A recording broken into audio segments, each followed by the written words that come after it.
রাজধানীর ever care হাসপাতালের নিবিড় পর্যবেক্ষণ কেন্দ্রে চিকিৎসা চলছে সাবেক প্রধানমন্ত্রী বেগম খালেদা জিয়ার। এখন পর্যন্ত আমরা যেটি জানতে পেরেছি, এখন পর্যন্ত তার শারীরিক অবস্থা আগের মতোই রয়েছে, এমনটি কিন্তু জানিয়েছেন বিএনপির সিনিয়র যুগ্ম মহাসচিব অ্যাডভোকেট রুহুল কবির রিজভী। এবং তিনি পল্টনের একটি সংবাদ সম্মেলনের মাধ্যমে, দুপুরে একটি সংবাদ সম্মেলনের মাধ্যমে তিনি জানিয়েছেন যে ডাক্তারদের বরাত দিয়ে তিনি বলেছেন এখনও বেগম খালেদা জিয়ার শারীরিক অবস্থা আগের মতোই হয়েছে, তবে অবনতি এখন পর্যন্ত হয়নি, এটি তাকে ডাক্তাররা বলেছেন, এমনটি কিন্তু তিনি কথা বলেছেন।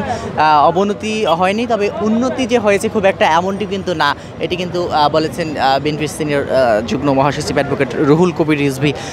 সব মিলিয়ে আমরা যেটি দেখছি এখন পর্যন্ত এখানে এভার কেয়ার হাসপাতালের সামনে বিএনপি সহ বিভিন্ন রাজনৈতিক দলের নেতাকর্মীরা তারা কিন্তু বেগম খালেদা জিয়ার শারীরিক অবস্থা জানার জন্য এখানে অধীর আগ্রহে অপেক্ষা করছেন এবং তারা বলছেন যে খালেদা জিয়ার শারীরিক অবস্থা কেমন সেটি নিয়ে অনেকেই কিন্তু এখানে উদ্বিগ্ন। যদিও বিএনপির পক্ষ থেকে এখানে নেতাকর্মীদের আসতে নিষেধ করা হয়েছে, তবে তবুও সে নিষেধকে অপেক্ষা ও অমান্য করে অনেক নেতাকর্মী কিন্তু এখানে এসে ভিড় জমাচ্ছেন।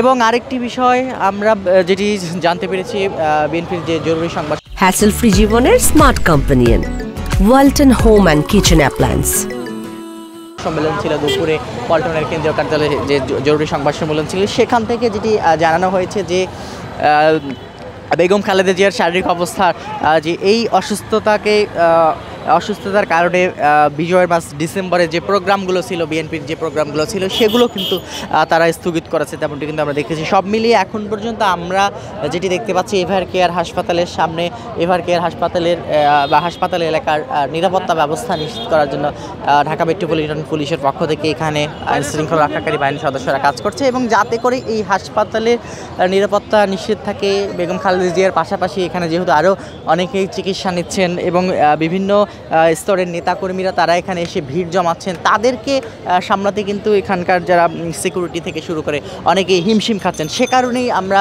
যেটি দেখছি যে যাতে করে নিরাপত্তা ব্যবস্থা নিশ্চিত থাকে, সে কারণেই আইন শৃঙ্খলা রক্ষাকারী বাহিনী পুলিশ সদস্য কিন্তু এখানে অতিরিক্ত মোতায়েন করা হয়েছে, সেটি কিন্তু দেখেছি। তবে বিভিন্ন স্তরের নেতাকর্মী তারাও কিন্তু এখানে এসে ভিড় জমাচ্ছেন এবং বেগম খালেদা জিয়ার যে শারীরিক অবস্থা, সে শারীরিক অবস্থা জানার চেষ্টা করছেন। এবং আমরা যেটি জানতে পেরেছি, এখন পর্যন্ত শারীরিক অবস্থা বেগম খালেদা জিয়ার এখন পর্যন্ত সংকটাপন্ন রয়েছে এবং তার শারীরিক অবস্থার কিছুটা উন্নতি হলেই কিন্তু বিশ্বের উন্নত দেশে চিকিৎসার জন্য তাকে নিয়ে যাওয়া হবে। এবং তার নিয়ে যাওয়ার জন্য আমরা যেটি জানতে পেরেছি যে এয়ার অ্যাম্বুলেন্স সহ ভিসা প্রসেসিং থেকে শুরু করে সব কিছুই কিন্তু প্রস্তুত করে রাখা হয়েছে। যদি শারীরিক অবস্থার কিছুটা উন্নতি হয়, এয়ার অ্যাম্বুলেন্সে ফ্লাই করার মতো পরিস্থিতি তৈরি হয়, তাহলে বেগম খালেদা জিয়াকে এখান থেকে উন্নত চিকিৎসার জন্য বিশ্বের অনেক উন্নত যে হাসপাতাল রয়েছে সেখানে নিয়ে যাওয়া হবে, তেমনটি কিন্তু আমরা জানতে পেরেছি।